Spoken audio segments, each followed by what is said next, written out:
E aí, seus trouxas, tudo bem? Meu nome é Emerson Silva e esse é o podcast pra você deixar de ser trouxa. E como a gente faz isso? Lendo todos os livros de Harry Potter e ouvindo esse podcast, onde eu vou comentar cada um dos capítulos de cada um dos livros. Lembrando sempre que você pode fazer na ordem que você quiser. Hoje vamos comentar o capítulo 32 de A Ordem da Fênix, de mal a pior. Mas antes, no último capítulo do podcast, eu fiz uma pergunta pra vocês. E eu perguntei, na opinião de vocês, qual é o melhor jeito pra se sair bem em uma prova? O Hilton Clayton respondeu, ser um vidente de verdade, diferente da Trelawney, e adivinhar quais as perguntas e as respostas. Ou se tornar legiminente e ver quais as respostas através da cabeça da Hermione. Existem algumas pessoas nesse mundo, que têm um talento nato pra colar em provas. E descobrimos aqui que o Hilton tem esse talento. Parabéns, Hilton, ele teve duas ideias ótimas. Mas vamos por partes. Se tornar um vidente é uma ótima ideia, mas o problema é que depois que você descobrir tudo que vai cair na prova, vai precisar estudar para achar as respostas de cada uma das questões. Então, de alguma forma, ainda vai dar um certo trabalho, né? E o que nós queremos aqui é um método que não dê trabalho nenhum. O ruim de ver o futuro também é que nesse processo de ver as perguntas que vão cair na prova, você pode acabar descobrindo que deveria ter morrido na semana passada, que nem o Harry descobriu daquela senhora lá. E isso vai te deixar um pouco incomodado, digamos assim, né? Agora, ler a mente da Hermione na hora da prova e ir copiando as respostas dela em tempo real é a melhor tática de todas. Isso porque não existe feitiço anti-legiminência nessas provas aqui. Pelo menos ninguém falou sobre isso. Então dá pra usar. Segundo, é que você não precisa se esforçar muito. É só ir pegando a resposta na hora, em tempo real, e já ir colocando na prova. O único problema é que estamos falando da Hermione, né? E as chances dela descobrir tudo, contar para um professor, te dedurar e você acabar trancado em uma sala escrevendo "não devo colar nas provas" com seu próprio sangue, são muito grandes. No final, como sempre, a melhor saída é estudar e fazer as coisas do jeito certo, porque todas as facilidades da cola não valem esse risco. Não depois que a megera da Umbridge assumiu a diretoria, né? Se fosse com Dumbledore ali, no máximo ele ia te dar uma advertência, né? No máximo, olha lá. Era capaz ele fazer piada e dar risada sobre o assunto. Bora então pro episódio de hoje? Então, antes que a Umbridge descubra que eu estou dando dicas de como colar em provas e me faça escrever "não devo ensinar os jovens a colar com o meu próprio sangue", vamos logo pro episódio de hoje.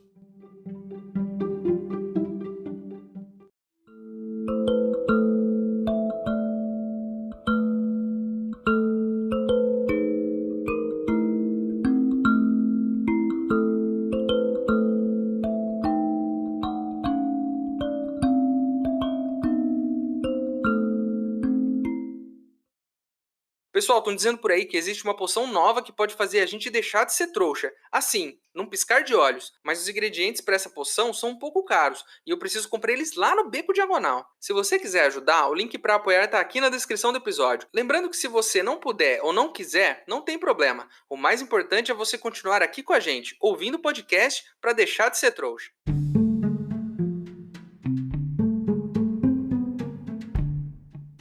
Estamos aqui no capítulo 32 e já passamos por muita coisa. Tanta coisa que eu queria fazer uma recapitulação rápida antes do que parece ser o início do fim desse livro. Porque parece que as coisas estão se encaminhando aqui, né? Começamos esse livro lá atrás, com o Harry sem informações sobre ninguém e tendo pesadelos sobre o Cedrico, do ano passado ainda. O Harry se encontrou com os Dementadores ali do lado da casa dos Dursley e depois de fazer um patrono, foi intimidado pelo Ministério da Magia. Então, o verdadeiro Moody e os outros Aurores buscaram ele e mostraram a Ordem da Fênix, onde ele descobriu mais sobre os planos do Valdemar, que ao que tudo indica, tá procurando uma arma secreta. A audiência foi tranquila, porque ele tinha o melhor advogado do mundo bruxo, o Alvo Dumbledore, que este ano inclusive trocou pouquíssimas palavras com o menino Harry. Não quer falar com ele de jeito nenhum. Na escola, o Harry conheceu a professora maluca da vez, que é tão doida que fez um inferno nessa escola, como nenhum outro professor de defesa contra as artes das trevas já fez em qualquer outro ano. Ela expulsou ele do time de quadribol, fez ele escrever com o próprio sangue, fez os gêmeos fugirem da escola e tá caçando os alunos com seus capangas. Vimos pouco do Rony Monitor, menos do que eu achei que veríamos, né? Porque ele se tornou monitor esse ano, mas ele brilhou como goleiro da Grifinória. Em paralelo a tudo isso, tivemos estudos cada vez mais exaustivos para os nomes. E como se estudar para essas provas já não bastasse, o Harry montou seu próprio grupo de estudos, que causou a demissão do Dumbledore da escola e a fuga mais estilosa de todos os tempos, pegando fogo na frente de todo mundo. O Harry foi taxado de doido porque falou que o Voldemort voltou no ano passado, né? Deu até uma entrevista esse ano falando de novo. Teve sonhos esquisitos o ano todo, o que descobrimos no decorrer do livro ser o departamento de mistérios, né? E ele anda por aquele corredor toda vez que sonha. E isso significa o quê? Que Valdemar está tentando chegar até o departamento, já que a mente do Sem Nariz e a do menino Harry estão conectadas, né? E os sonhos são uma consequência disso. Ufa! Quanta coisa aconteceu esse ano! E como se já não bastasse toda essa treta que eu contei aqui, o Harry sonhou que o Valdemar chegou no departamento de mistérios no último capítulo e não tá sozinho, tá com o Sirius torturando ele. Faz sentido tudo isso? Não muito, mas da última vez que a gente viu o Voldemort atacando o Sr. Weasley no sonho do Harry, era real. Então por que duvidar dessa vez? Talvez por um detalhe que eu ainda não mencionei até aqui nessa recapitulação, o fato de que o Snape estava dando aulas de oclumência pro Harry. E que ele nos explicou que se o Harry não fechasse a sua mente, ela poderia ser um alvo fácil pro Voldemort. Mas o Harry, como todo bom adolescente cheio de hormônios, odeia o Snape. E prefere ter a mente invadida pelo mochila de criança do que ter as aulas com cueca suja. Um bom resumo, certo? Eu sei que vocês já se lembram de tudo isso. Já leram milhões de vezes os livros, que sabem até o que vai acontecer depois. Mas eu acho importante a gente tirar esse tempinho para se preparar para o que vai vir. Porque olhando para trás e vendo tudo que já aconteceu, eu sinto que a gente está chegando em uma parte crucial desse livro. E eu não quero nenhum ouvinte sem a noção da gravidade do que está acontecendo. Então vamos em frente a partir de agora. O Harry então é levado pelo examinador para a ala hospitalar, porque dormiu na prova e acordou se debatendo no chão. O tiozinho vai falando pro Harry que isso é normal, que existe muita pressão nos exames e que ele pode até conseguir melhorar e voltar em tempo para terminar a prova. Como se ele quisesse isso, né? Claro que essa é uma boa chance para colar, né? Entre ir para a ala hospitalar e voltar, quem sabe o menino Harry não consegue pegar as respostas em algum lugar. Isso inclusive me lembra uma época mais inocente da minha vida, uma época onde eu achei que poderia burlar o sistema. Mas é claro, não deu certo. Eu tive uma ideia brilhante para uma prova de biologia. Eu não sabia de nada nessa prova, não estava prestando atenção em nenhuma aula. Então o que eu fiz para ter uma vantagem nessa prova? Eu estudei? Claro que não. Eu anotei num pedacinho de papel todos os tópicos que eu achei que poderiam cair nessa prova. Dobrei num pedacinho de papel e um pouco antes da prova eu fui ao banheiro e colei esse papel atrás do vaso sanitário. Lá embaixo, assim, atrás dele. Tudo que eu tinha que fazer era pedir para ir no banheiro no meio da prova, ir até o vaso sanitário, dar uma olhada nesse papelzinho e voltar pronto para arrasar nessa prova. E foi o que eu fiz. No meio da prova, eu pedi descaradamente para ir no banheiro, e eu fui. Entrei no banheiro, e aí você deve estar imaginando, a cola não estava lá. Ela estava lá, me esperando, olha só. E eu então peguei o papelzinho e dei uma boa lida nele. E sabe qual foi a parte mais inacreditável de tudo isso? Nada do que eu tinha anotado tinha relação com a prova. Eu não me lembro exatamente o que era que estava anotado e o que caiu na prova, porque faz muito tempo. Mas vamos imaginar aqui que a prova era sobre células. E eu anotei tudo que eu podia sobre mamíferos. Era um assunto que não tinha nada a ver com o outro. Voltei para a sala, né? Não soube responder nada da prova, porque estava anotado coisa errada no meu papel. E eu saí dessa prova com a seguinte lição. Até para colar, você precisa se esforçar um pouco. Olha só que ironia do destino. Então, no final, não adianta. O melhor é se preparar de verdade ou, no mínimo, anotar as dicas do capítulo certo. Enfim, ao entrar na ala hospitalar, o Harry pergunta à senhorita Pomfrey se ele pode falar com a professora McGonagall. E ela diz que a professora tá no St. Mungo's, o hospital, porque tomou 4 feitiços no peito. O que mandou ela direto pro hospital, né? Poxa, né, Harry? Ela é uma senhora de idade, né? Imagine dar um soco numa senhora de 70 anos. Não façam isso aí, hein, pessoal. Mas aconteceu, né? Foi algo assim que aconteceu com ela. Né? E a não ser, é claro, que o soco tenha sido dado por outra idosa que não tem muita força no braço, né? Em uma briga de idosas, o que não é algo que a gente vê todo dia. Inclusive, eu já vi uma briga de idosas. Não acontece todo dia, mas eu já vi. Uma vez na fila da lotérica, E pro jovem aí que não sabe o que é uma lotérica, a lotérica é um lugar onde as pessoas pagavam as contas antigamente. Você levava o seu boletinho, um dinheirinho e pagava essa conta. Olha só, né? Antigamente, antes de ter o celular, para poder pagar tudo em casa, a gente tinha que ir num outro lugar para pagar a conta. Hoje em dia, só os idosos vão até a lotérica, né? E há pouco tempo atrás, inclusive, né, eu passei na lotérica e vi uma briga de idosas. Aí você me pergunta, Emerson, o que você estava fazendo em uma lotérica? Você não é um jovem descolado que paga suas contas com o celular? Sim, eu sou. Mas às vezes, né, a gente acaba precisando ir até o lugar porque, enfim, precisa resolver umas coisas, né? Mas a questão é que eu vi duas idosas discutindo em uma lotérica por conta de uma ter roubado o lugar da fila da outra. Elas não saíram na porrada, mas... Por que eu tô falando disso? Enfim, elas não saíram na porrada, mas se uma tivesse dado um soco na outra, não teria machucado tanto, porque elas tinham um bracinho bem fraquinho, né? Mas a Minerva tomou 4 feitiços no peito, né? E aí o Harry chega à conclusão de que não tem mais ninguém para ele contar o seu sonho profético, já que a professora Minerva tomou 4 feitiços e tá desmaiada no Sandmungus. Já que o Dumbledore e o Hagrid também não estão, ele não tem ninguém com quem falar sobre isso. Assim ele sai da enfermaria e corre pros amigos, e diz que deu ruim. Que o Voldemort tá com o Sirius lá no ministério, apontando a varinha pra ele, que vai dar ruim e, pelo amor de Deus, eu preciso de ajuda. E que eles precisam correr pra salvar ele. O Rony e a Hermione olham pra ele, com cara de que estão vendo um maluco, e começam a tentar convencer ele de que isso não pode ser verdade.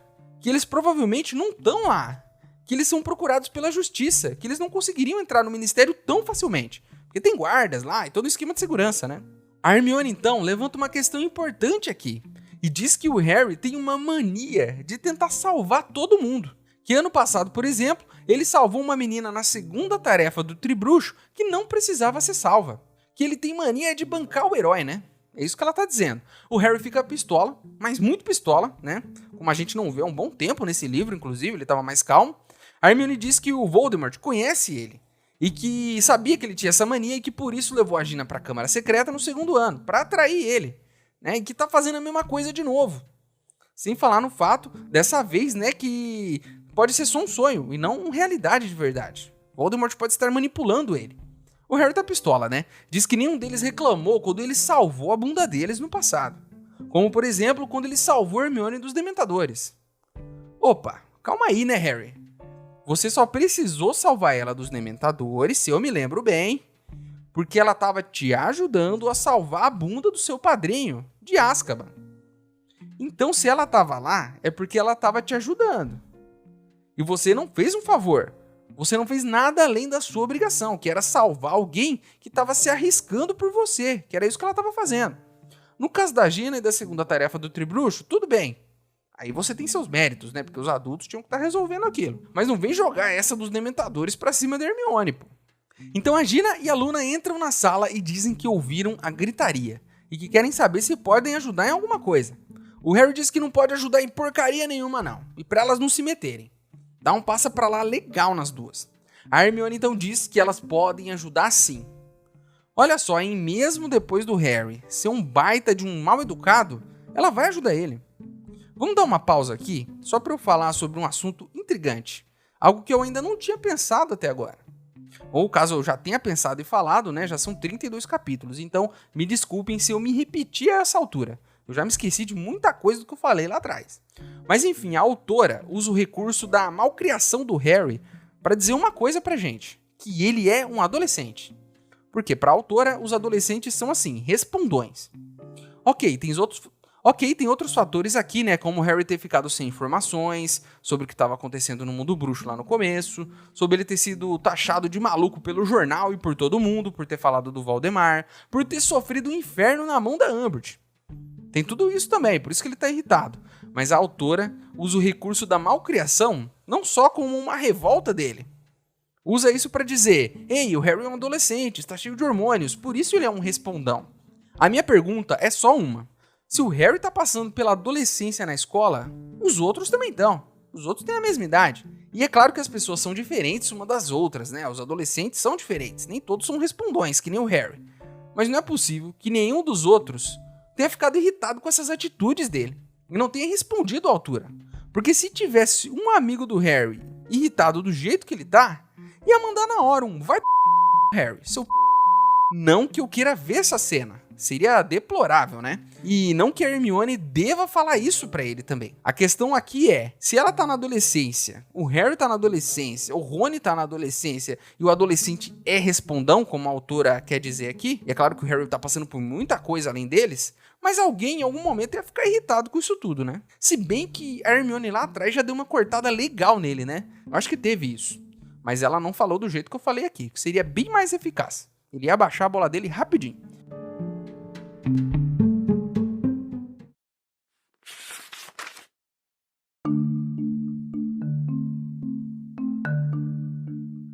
Mas isso é simplesmente tão improvável, disse Hermione desesperada. Harry, como é que Voldemort poderia ter pegado Sirius se ele tem ficado o tempo todo no Largo Grimmauld? Sirius pode ter pirado e tido vontade de tomar um ar fresco, disse Rony parecendo preocupado. Está desesperado para sair daquela casa há séculos. Mas por quê? Insistiu Hermione. Voldemort iria querer usar Sirius para apanhar a arma. Ou seja lá o que for a tal coisa. Não sei, haveria um monte de razões, berrou Harry. Vai ver, Sirius é só alguém que Voldemort não se importa de ferir. Sabe de uma coisa? Acabou de me ocorrer, disse Rony aos sussurros. O irmão de Sirius não era um comensal da morte? Talvez tenha contado a Sirius o segredo para conseguir a tal arma. E é por isso que o Dumbledore tem insistido tanto em manter Sirius trancado o tempo todo, disse Harry. Olhe, sinto muito, disse Hermione, mas nenhum de vocês dois está fazendo sentido, e não temos provas de nada disso, nem mesmo uma prova de que Voldemort e Sirius estejam lá.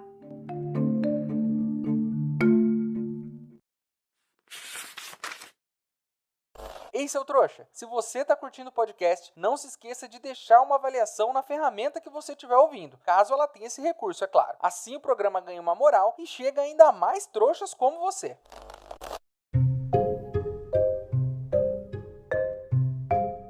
Enfim, a Hermione, ao invés de mandar ele diz que vai acreditar nele e que vai ajudar. E que seria uma boa ideia eles verificarem primeiro se o Sirius tá ou não tá na Ordem da Fênix, para ver se o sonho foi real.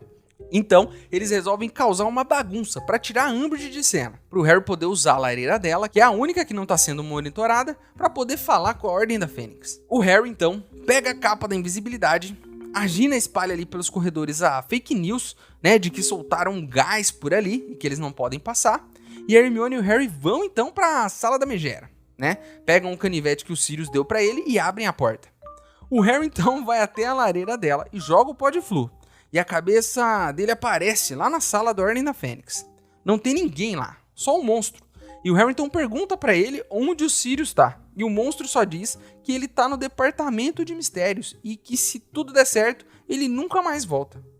O que vai fazer com que ele fique sozinho com a sua senhora de novo. Antes que o Harry consiga mandar o elfo pra aquele lugar, alguma coisa puxa ele pelos cabelos. E quando ele cai na sala da megera da Umbridge, ela tá lá, olhando pra ele, puxando ele pelos cabelos. E diz que tem um feitiço, detector de invasores na sala, e que sabia que ele tava lá.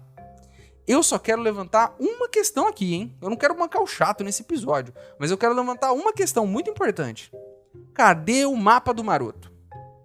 Se eu não me engano, tá com o Harry, não tá? Ninguém confiscou esse ano esse mapa dele, tá com ele. Não dava pra ver a Umbridge chegando pelo mapa? É claro que foi um momento de desespero, né? Não deu para pensar em cada detalhe do plano, mas deu tempo de pensar em pegar a capa da invisibilidade, né? Outro acessório indispensável do Harry é qual? O mapa do Maroto. Tinha que estar sempre no bolso esse mapa. Né? A gente veria lá a vaca rosa dos infernos chegando até a sala. Mas ele não pegou o mapa. Com o mapa na mão, tava fácil. Ela virou a esquina ali e eles já estavam fugindo da sala. Né?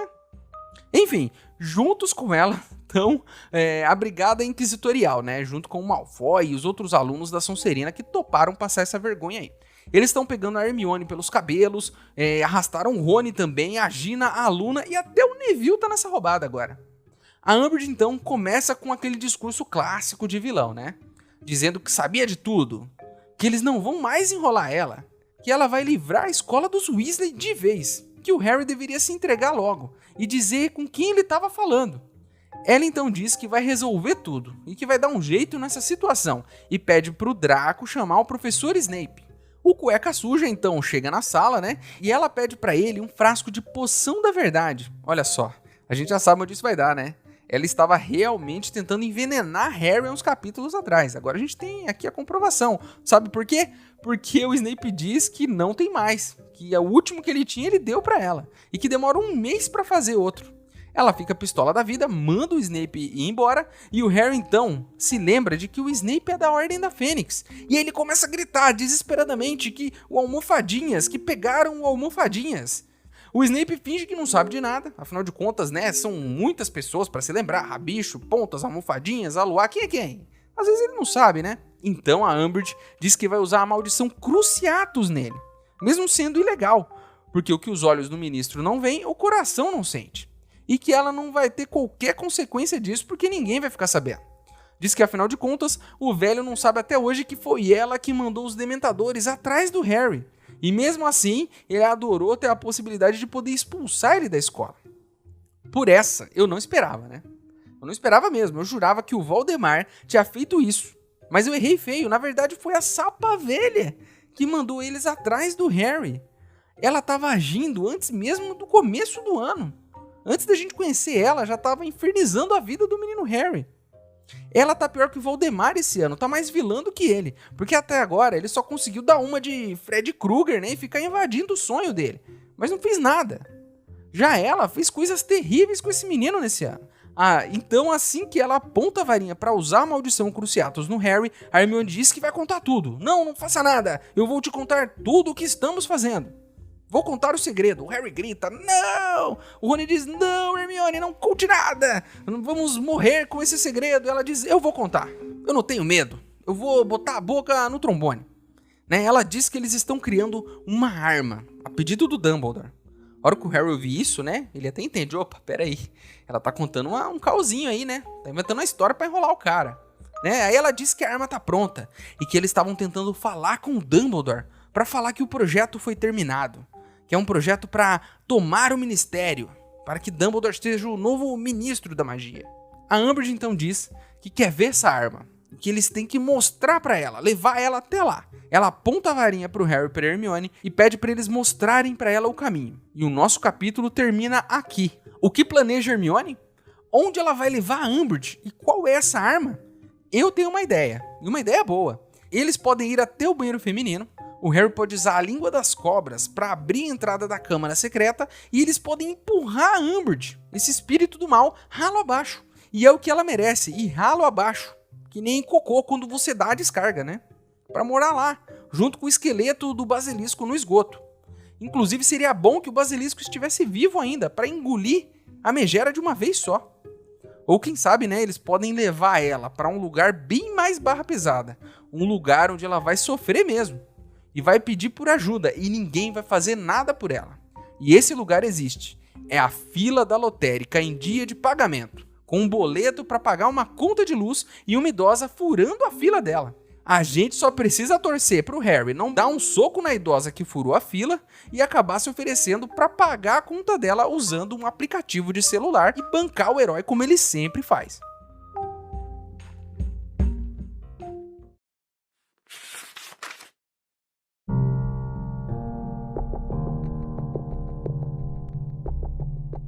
Muito bem, disse a diretora e puxou a varinha.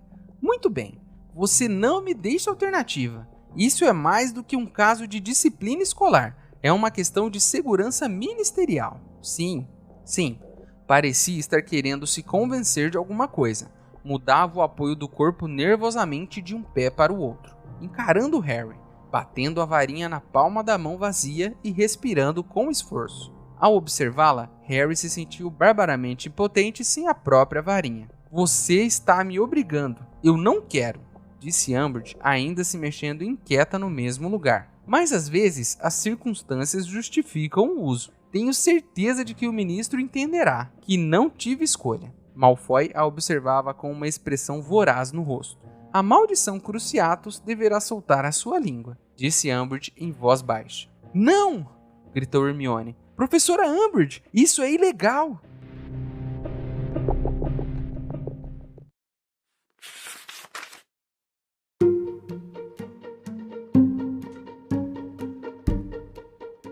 Então é isso, meus queridos. Terminamos mais um capítulo de Harry Potter e a Ordem da Fênix. A capa do episódio de hoje foi ilustrada pelo Levi Pinfold e é a capa da Lufa Lufa, edição das casas. Agora você pode virar o apoiador do podcast. O link tá aqui na descrição do episódio. Mas se você não puder ou não quiser, não tem problema nenhum. O mais importante é você continuar aqui com a gente, ouvindo cada um dos episódios para deixar de ser um trouxa. E chegou a hora de eu, o maior trouxa de todos, pergunto pra vocês, os outros trouxas, pra onde você acha que a Hermione deveria levar a Umbridge? Eu acho que a Câmara Secreta seria um ótimo destino pra ela. O nosso e-mail é e-maildostrouxas@gmail.com. Ele tá aqui na descrição do episódio. Manda o seu e-mail pra mim, que se eu gostar, eu vou ler ele aqui. Você também pode falar comigo pelas minhas redes sociais. Meus usuários estão aqui na descrição do episódio também. Certo? Então é isso. Estou muito curioso para saber qual é a arma e qual é o plano da Hermione. Então a gente vai ter que ficar de olho para saber isso no próximo episódio. Certo? Então é isso. Meu nome é Emerson Silva e esse é o podcast para você deixar de ser trouxa. Tchau!